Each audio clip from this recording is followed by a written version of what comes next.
Nilichokiona bahari ya Nungwi.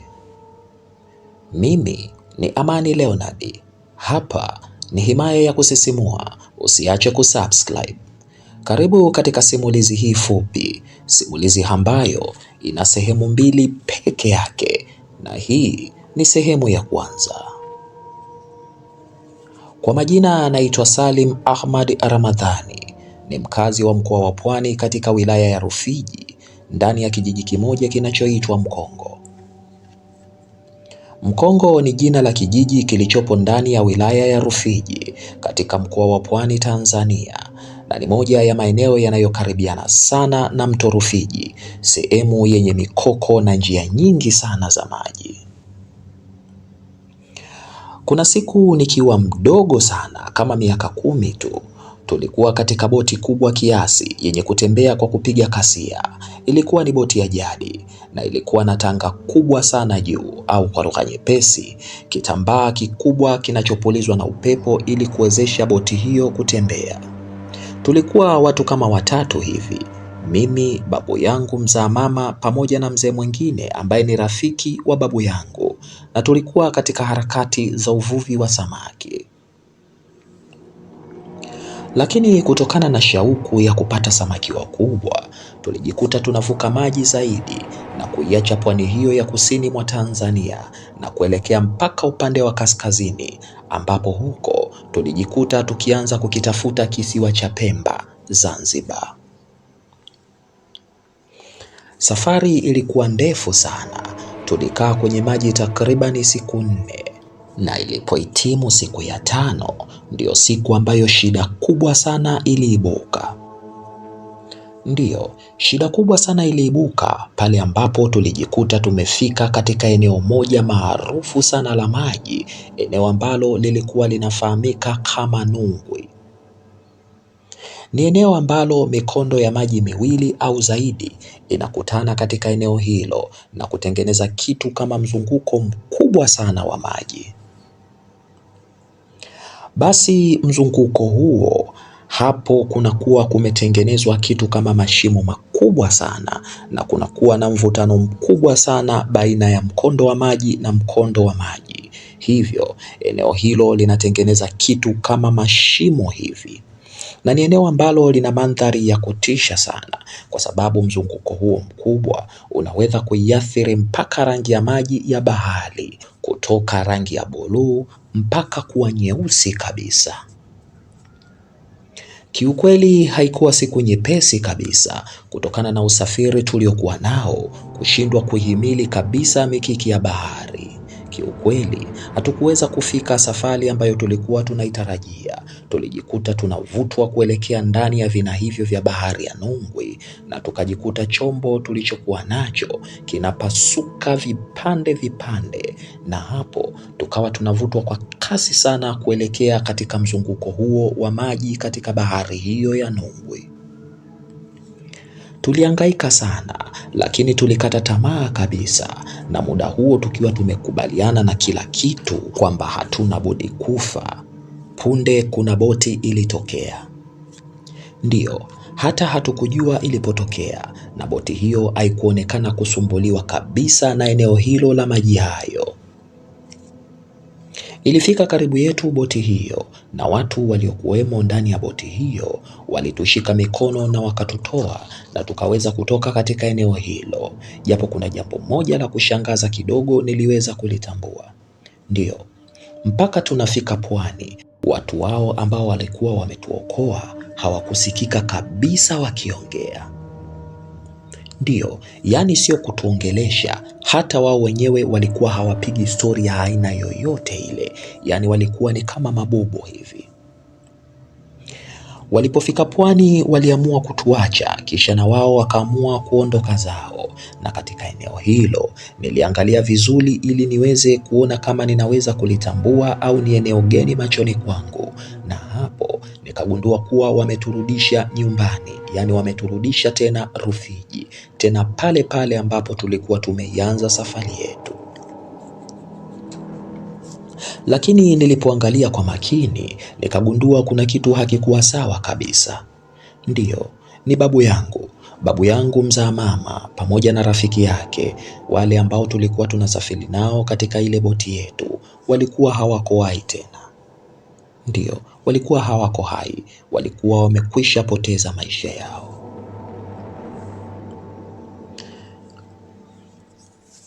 Tangu hapo nilijikuta nina tabia ya tofauti sana. Nilikuwa ni tofauti na watoto wengine kabisa.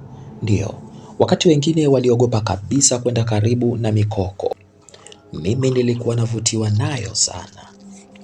Mikoko ni miti maalum inayokuwa kwenye maji ya chumvi ya pwani, hasa sehemu ambapo mto unakutana na bahari. Na hapo ndipo mimi mara zote nilikuwa nikienda nikisimama pembeni ya maji pasipo kuogopa, kana kwamba kuna kitu ambacho kilikuwa kinanijua kwa jina kabisa. Yupo mzee mmoja pale kijijini ambaye alikuwa anaitwa Mzee Mhangwa. Mzee huyu aliwahi kusema siku moja kuwa kuna watoto huwa hawalelewi na dunia kabisa, bali watoto hao wanalelewa na maji. Hakuna aliyeweza kuelewa maana yake, na hatimaye miaka ikaenda, siku zikakatika, na leo katika harakati zangu za utafutaji wangu niliweza kukimbilia jijini Dar es Salaam kutafuta maisha huko. Na kutokana na ujuzi wangu wa kuyatumia maji, niliwahi kufanya kazi Kigamboni pembezoni mwa pwani ya bahari ya Hindi kama mvuvi mdogo, ambapo nilikuwa navua dagaa, sangara pamoja na pweza, kisha kwenda kuwauza katika soko kuu la pale Kivukoni karibu na Posta. Wakazi wa Dar es Salaam watanielewa. Nilibahatika sikukaa sana katika fukwe hizo za uvuvi, kwa sababu sifa zangu za kuyatumia maji zilivuma sana. Nilibahatika kupata kazi katika moja ya kampuni za boti zinazosafirisha watu kutokea Dar es Salaam kwenda visiwa vya Unguja na Pemba. Niliweza kupata kazi huko, maana moja ya vigezo vya kuwa mfanyakazi wa kwenye boti ni kujua kuyatumia maji vizuri kabisa, na huko ndipo mkasa wa kutisha kabisa kuwahi kunitokea katika maisha yangu uliponifika.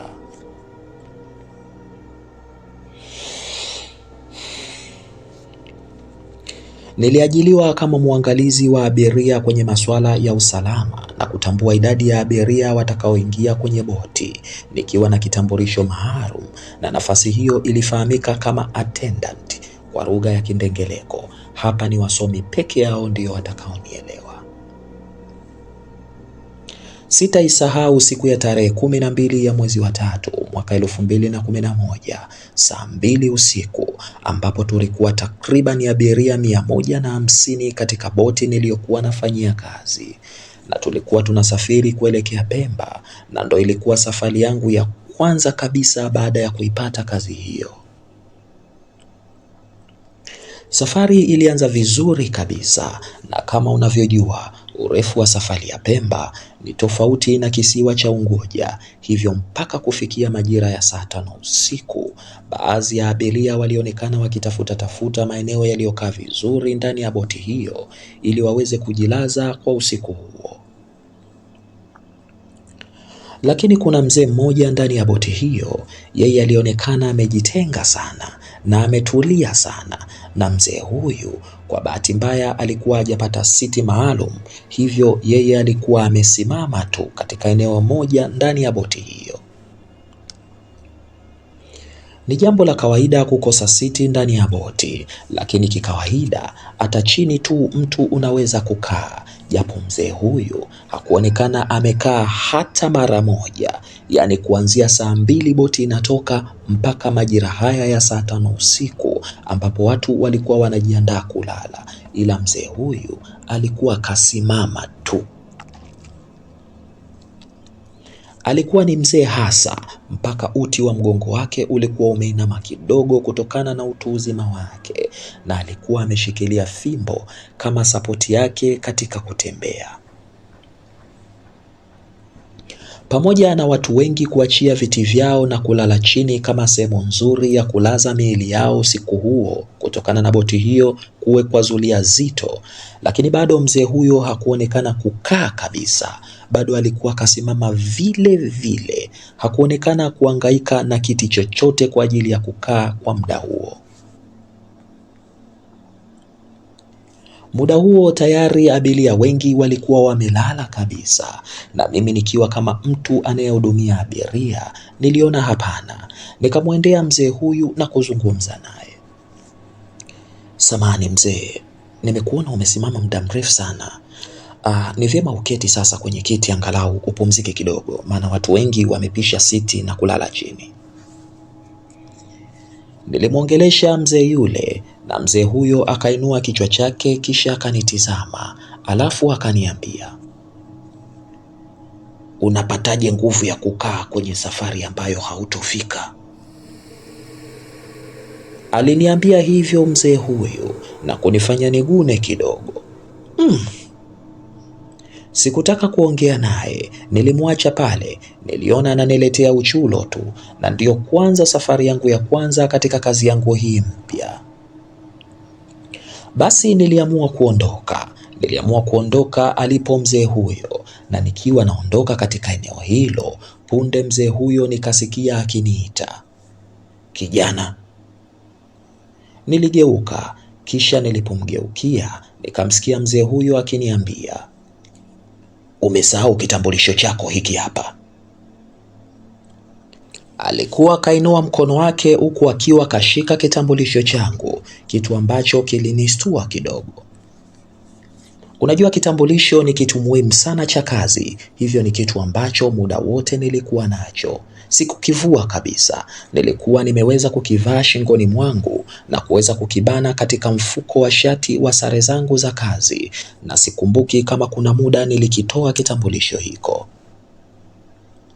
Nilijitizama na kweli sikuwa na kitambulisho kwa wakati huo. Basi ikabidi nirudi tena kwa yule mzee na kuweza kukichukua kitambulisho hiko, na hapo nikaweza kukikagua kama ni kitambulisho changu, na ni kweli nikakuta ni changu kabisa, maana picha mpaka majina vyote vilikuwa ni vya kwangu. Asante sana mzee wangu. Nilishukuru sana, nikajua labda tu nilikiangusha kwa bahati mbaya, kisha nikaweza kukivaa tena shingoni, kisha na kumwacha tena mzee huyo katika eneo hilo na kuamua kuendelea na uangalizi mwingine. Lakini wakati nimemwacha mzee huyo, kabla sijafika mbali, nikagundua kuna kitu kama hakiko sawa katika utambulisho wa kitambulisho changu. Ndiyo, hii ni baada ya kupatiwa na mzee huyu. Hapo ikabidi nitoe tena kitambulisho hiko na kukitizama kwa mara ya pili, na hapo kuna kitu kikanichanganya akili kabisa. Ndiyo, sehemu ya picha ilikuwa ni picha yangu sawa. Sehemu ya jina, sasa hapo ndo nilichanganyikiwa kidogo. Jina lilikuwa langu sawa, lakini kikawaida huwa wanaandika jina la muhusika na nafasi yake katika boti, lakini kitambulisho hicho kiliandika nafasi ya muhusika kuwa ni marehemu. Yaani waliandika jina langu Salim Ahmad Ramadhani, nafasi yake ni marehemu. Mahali ninapoenda kuzikwa ni bahari ya Nungwi.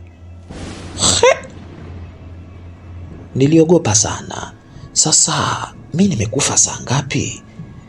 Hapo niligeuka haraka sana kumtizama yule mzee pale alipokuwepo. Cha ajabu sikumuona tena. Ndiyo, sikumuona kabisa. Nilimtafuta yule mzee huku na huko, sikumuona kabisa. Na sio kwamba nilimtafuta juu juu, la hasha. Nilimtafuta karibu boti nzima, kuanzia hiyo saa 5 mpaka majira ya saa 7 usiku. Bado nilikuwa namtafuta mzee huyo bila mafanikio. Kiukweli sikutaka kutembea na hiko kitambulisho, maana ni kila nilipokiangalia nilikuwa naona kabisa huo utambulisho sio sahihi.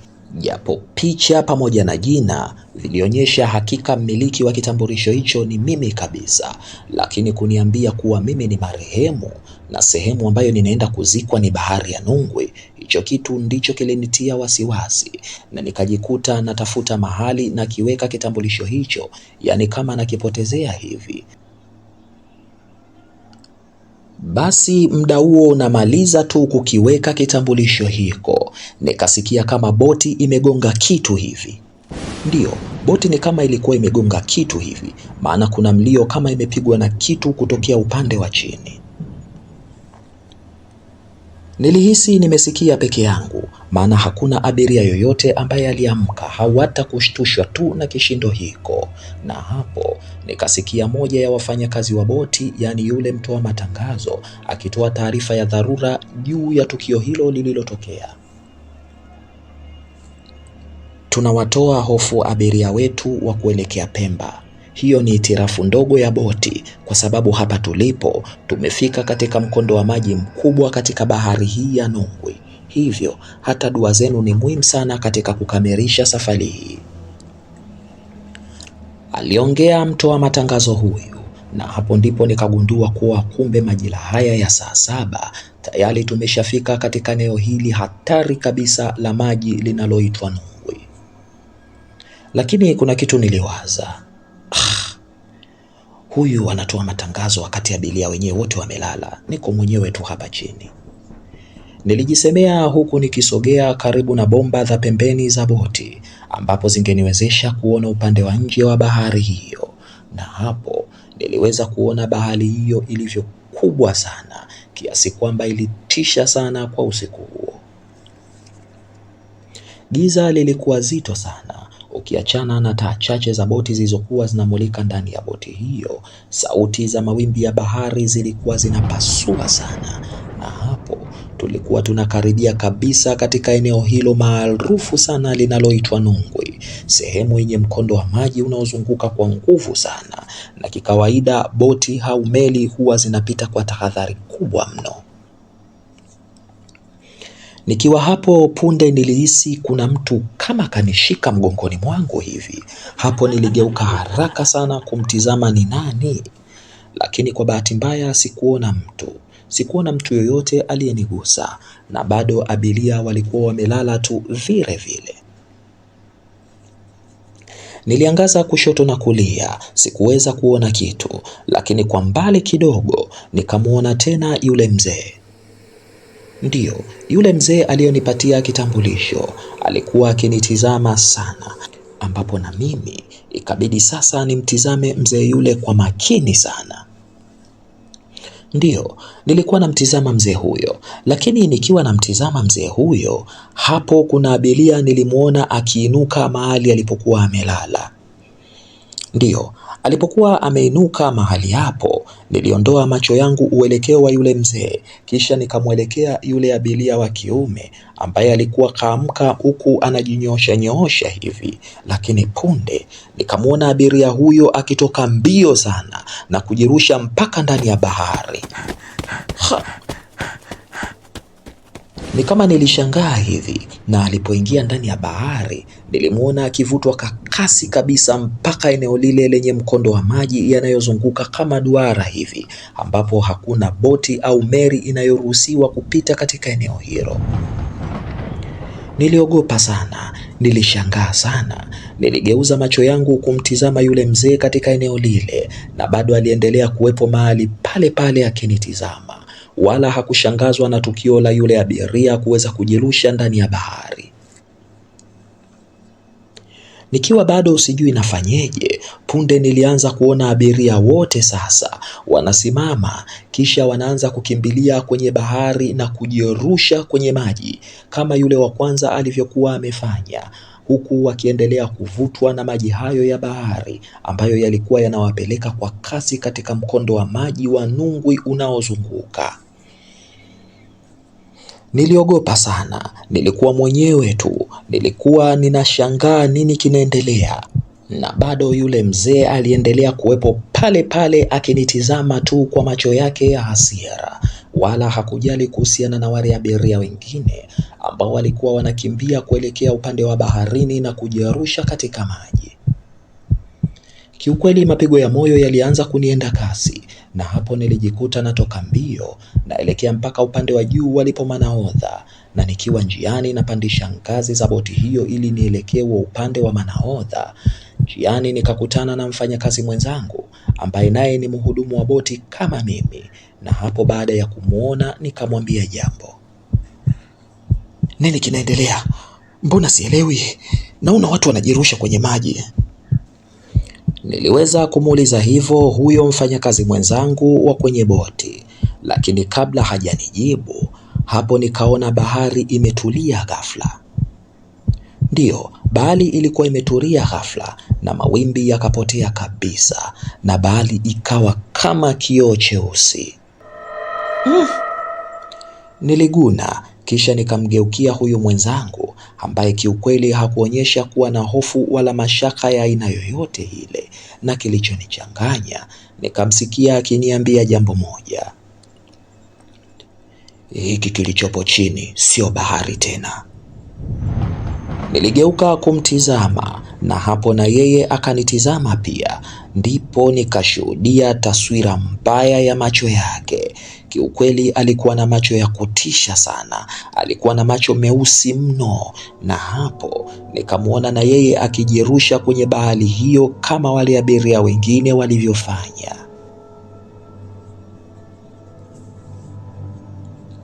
Hii ni sehemu ya kwanza, na simulizi hii ina sehemu 2 peke yake. Tuonane sehemu ya pili ili tuweze kujua mkasa huu unaishia wapi na nini sababu ya yote haya. Mimi ni Amani Leonard. Usiache kusubscribe.